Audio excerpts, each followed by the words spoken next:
ऐ इंसान तू शान पंहिंजो ॾिस कहिड़ो सिंगारियल आहीं तू, बाहि जे लाइक़ु नाहीं तू।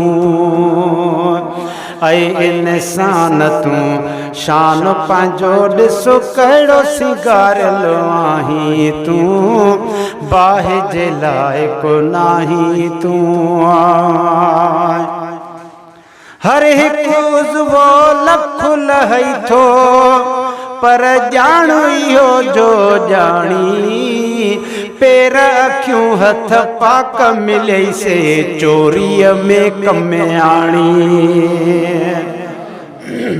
हर हिकु उज़वो लख लही थो पर ॼाण इहे जो ॼाणी, पेर अखियूं हथ पाक मिलई से चोरीअ में कम आणी।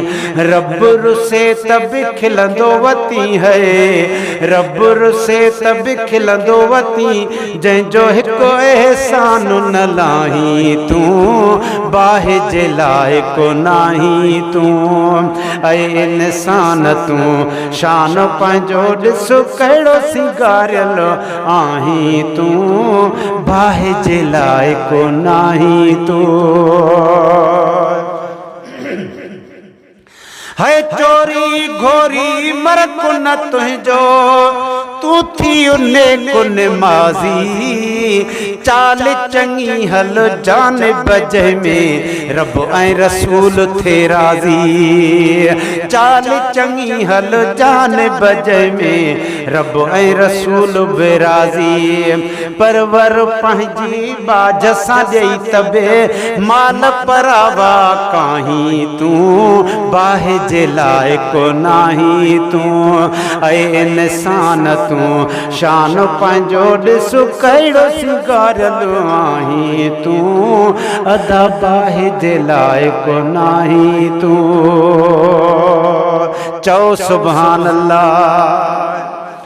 है रब जी कोरट आदिल आहे, जाथे न बेइंसाफ़ी, बदन बि शाहिद बणिजी वञई पो कीअं थी मिलई ॾिस माफ़ी।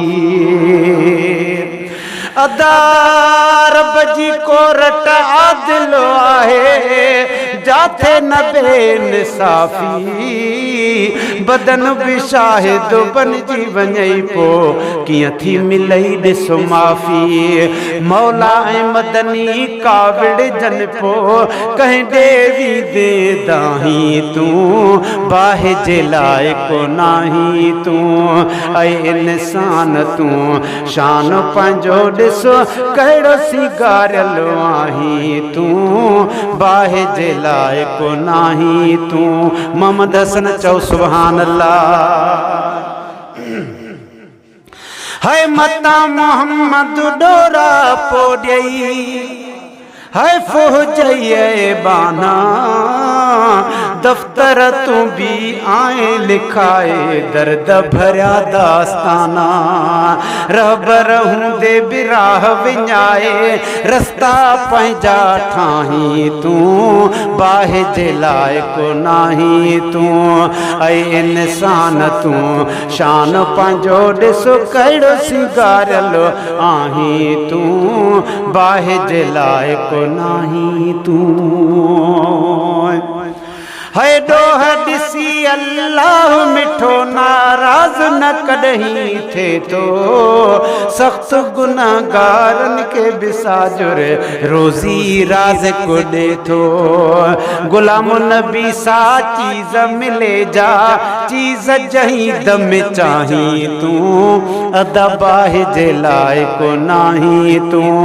ऐ इंसान तू शान पंहिंजो ॾिस कहिड़ो सिंगारियल आहीं तू, बाहि जे लाइक़ु नाहीं तू।